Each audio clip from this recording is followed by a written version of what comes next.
মিরপুর ৬ নম্বর বাইতুল মোশাররফ জামে মসজিদে শুক্রবারে জুম্মার বয়ান করেন মুফতি মাওলানা নাসির উদ্দিন ভূঁইয়া। ২২ আগস্ট শুক্রবার জুম্মার বয়ানে তিনি নামাজের উপর গুরুত্ব আরোপ করেন। এক নম্বর নিয়ামত হলো আসিহাতু সুস্থতা, দুই নম্বর নিয়ামত হলো আল ফারাগ অবসর। যারা সুস্থ থাকে তারা অনেকেই মনে করে যে এই এখন তো আমার ইবাদত করার সময় নয়, এখন আমার এনজয় করার সময়, জীবনকে উপভোগ করার সময়।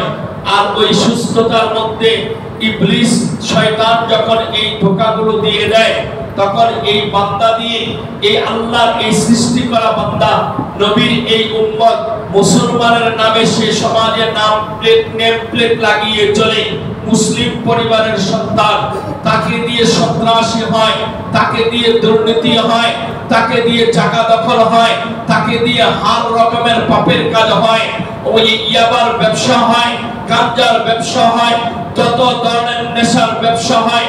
আল্লাহর নাফরমানি করতে গিয়ে এত দূর বেড়ে যায়, পরকীয়ার সাথে জড়িয়ে আল্লাহ মাফ করুক অন্য স্ত্রী অন্য ভাইয়ের স্ত্রীর ইজ্জত লুণ্ঠন করে।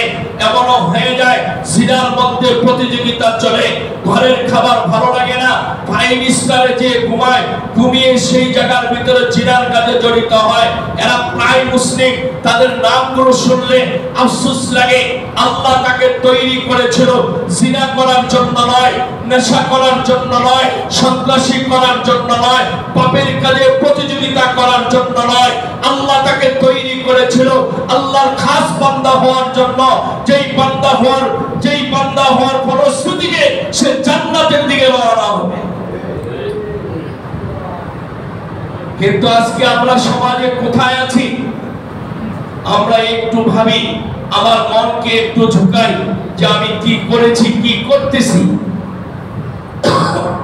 আমাদের অনেকের জীবনে এই ভাবনা যে আমি সুস্থ, এখন অসুস্থ হলে ইবাদত করব।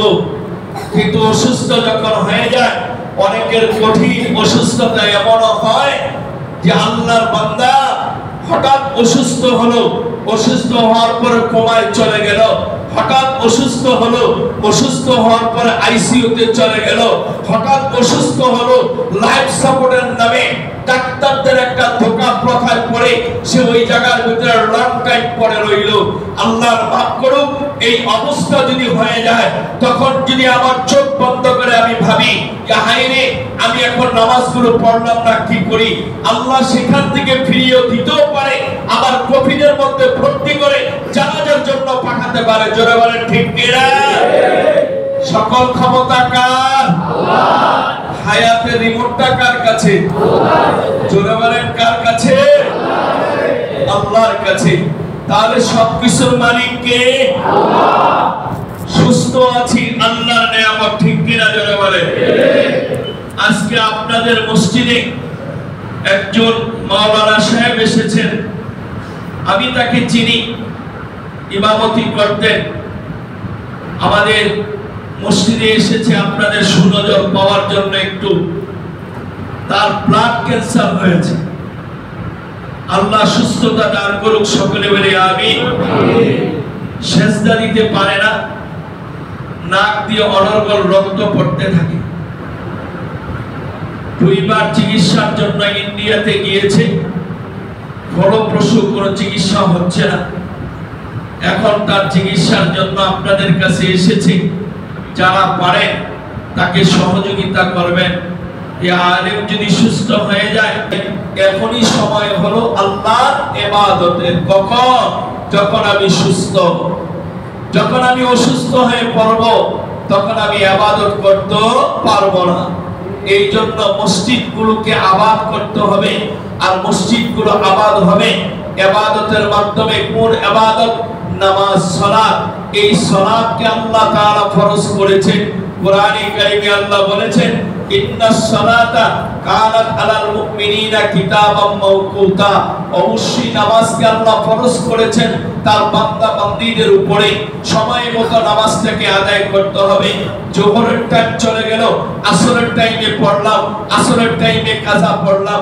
অনেকে আছে অফিসের ব্যস্ততায়, ব্যবসা বাণিজ্যের ব্যস্ততায় সারা দিনের নামাজ একসাথে আদায় করে।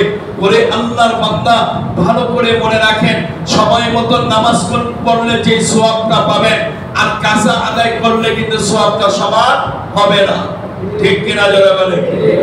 দুইটা ওয়াক্ত নামাজ হলো সবথেকে মানুষের ব্যস্ততা, এবং এই দুইটা ওয়াক্ত নামাজ যারা পড়তে পারে, আদায় করতে পারে, তারাই হলো আসল মুমিন।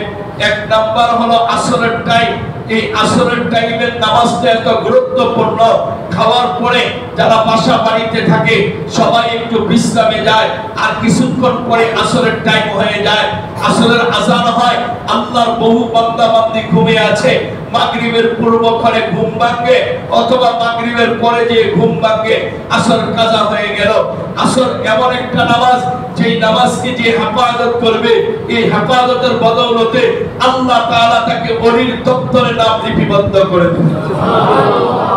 দ্বিতীয় নাম্বার নামাজ হলো ফজর। সারা রাত্র জেগে থেকে ফজরের নামাজ কাজা করে ফেলা। এই ফজরের নামাজটা এত বড় কঠিন, কাদের উপরে কঠিন? আল্লাহ রাসূল বলেছেন ফজর নামাজ আদায় করা কঠিন হলো যারা মুনাফিক তাদের জন্য, যারা মুনাফিকের চরিত্র তাদের জন্য ফজরের নামাজ পড়া কঠিন। আল্লাহ রাসূল বলেছেন মুমিনের জন্য কখনো ফজর নামাজ পড়া কঠিন হয় না। তাহলে আমি যদি ফজর না পড়তে পারি, তাহলে আমাকে বুঝতে হবে যে আমার খাসলত, আমাকে আমার অভ্যাস আমাকে কোন দিকে দাওয়াত দিচ্ছে। নাউজুবিল্লাহ, আল্লাহ যদি ক্ষমা না করে, আশা করি আল্লাহ আমাদেরকে ক্ষমা করে দিবেন। এছাড়া আমাদের বাঁচার কোনো উপায় হবে না, আল্লাহর ক্ষমা ছাড়া কোনো উপায় থাকবে না। এই জন্য ফজর নামাজটাকে ঘুমের মধ্যে কাটানো এটা কোনো মুমিনের আলামত নয়। জোরে বলে ঠিক কিনা? এই জন্য ফজরের নামাজটাকে গুরুত্ব দিয়ে পড়বেন। ফজরের নামাজ, আসরের নামাজ সহকারে 5 ওয়াক্ত নামাজ, যেটা রাসূল সুন্নাত তরিকা বয়ান করেছেন, সেই সুন্নাত তরিকায় নামাজগুলোকে আদায় করতে হবে। রাজধানী ঢাকার 6 নম্বর এলাকার বি ব্লকে অবস্থিত বাইতুল মোশাররফ জামে মসজিদের জুম্মার বয়ান তুলে ধরলাম আমি আরিফ আহমেদ।